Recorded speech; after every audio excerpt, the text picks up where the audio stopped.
What is the Snap predictive model? If you've seen me on my other socials, you know kind of the basics or overall theme of what it is, how it works, stuff like that. But I wanted to give you guys on my YouTube feed a little more in depth look on kind of what it is, how it started, how it works, just to be a little more clear. And then hopefully, I'm going to start trying to post more YouTube videos on here consistently. I'll try to post my best bets and my model projections on here every week for you guys to see, trying to get a little more active on YouTube because want to kind of grow my social outreach or social media outreach, whatever you want to call it, to YouTube more than just shorts that I repost from my TikTok page. But yeah, enough with the long intro. Let's get into it. How it started, I've always just been really good at math, had a gift with numbers, especially as a kid, elementary, middle school, stuff like that. I would always be advanced a grade or two in my math classes just because I had a really good gift for numbers, you should say.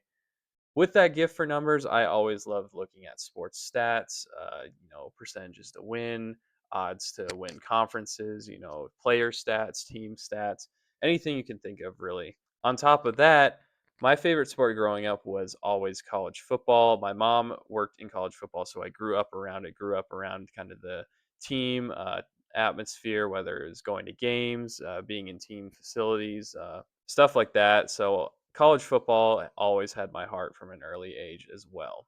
So with that, I combined my gift for numbers, my passion for sports analytics, and my passion for college football and created my own college football power ratings my senior year of high school, which would have been fall of 2021. They weren't super in depth or anything. They literally just took scores from games and then kind of made the ratings off of that. So it wasn't super accurate, but it was just kind of for fun, a little side hobby, if you will. But then fast forward to the summer of 2024, I decided to take it a step further. I decided to incorporate stats into the ratings as well. So I kind of looked at the last decade of college football games and dove into which stats were the most predictable but also influential. The four most influential and predictable stats in college football, based on my own research. I know some people would have different research if they're looking for other things.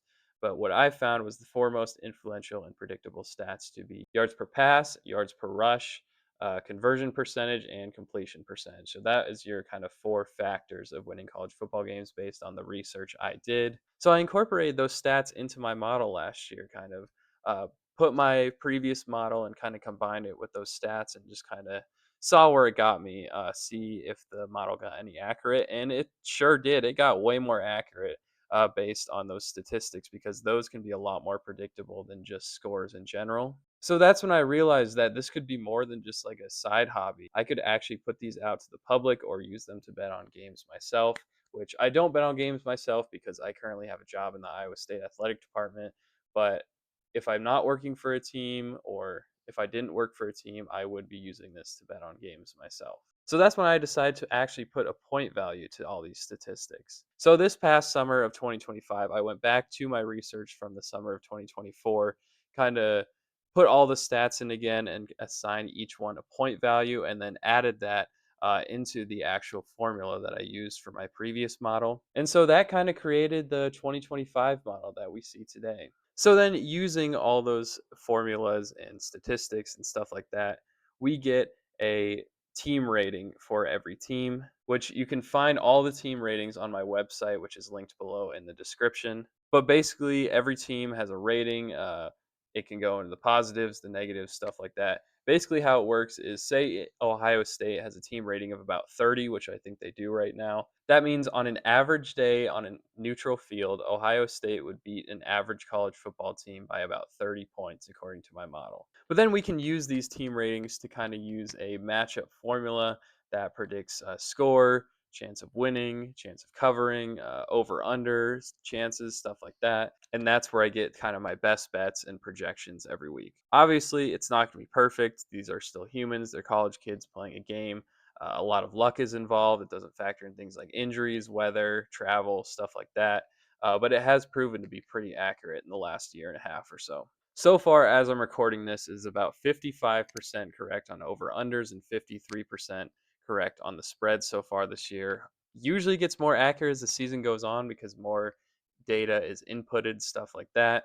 And I guess I forgot to mention earlier, but this does not take into account anything in the preseason, so it ignores all brand bias, ignores preseason rankings, anything that has to do with any of that does not take into account. So usually it takes 4, 5, 6 ish weeks to get enough data to start accurately predicting games, which is why I don't start putting out my best bets until about halfway through the season or so, a little before that. But usually because of that, it needs to take in some data, and as it takes in more data, the more accurate it gets. Let's kind of put a bow on it all. This is really similar to like ESPN's FBI, Bill Connolly's SP Plus, and college basketball's Ken Pom, where it gives each team a rating and then kind of gives game predictions based on those team ratings, stats, stuff like that. And it is meant to be predictive. So like the team ratings, I would not rank teams like if I was an AP voter or something based on what my team rating said. That is more resume based. This is more predictive based. And so this is what the model would predict teams to be going forward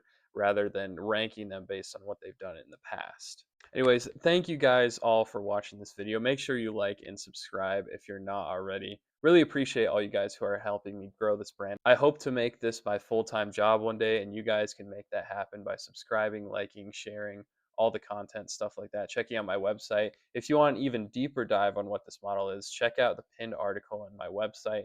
That explains it probably even better than I did in this video. If you're using this model to bet though, make sure you bet responsibly. Do not bet money you can't afford to lose. Like I said, this is not perfect. It will probably have down weeks every now and then. The goal is not to get every single bet right. The goal is just to make money throughout the entire season, get more bets right than wrong throughout the whole season. Yeah, like I said, thank you guys for watching. Comment if you liked this video. If you have any more questions about the model, anything like that, feel free to leave a comment. I will respond relatively quickly. And I will try and start making more YouTube videos for you guys. But with that being said, thank you guys for watching. See you in the next one.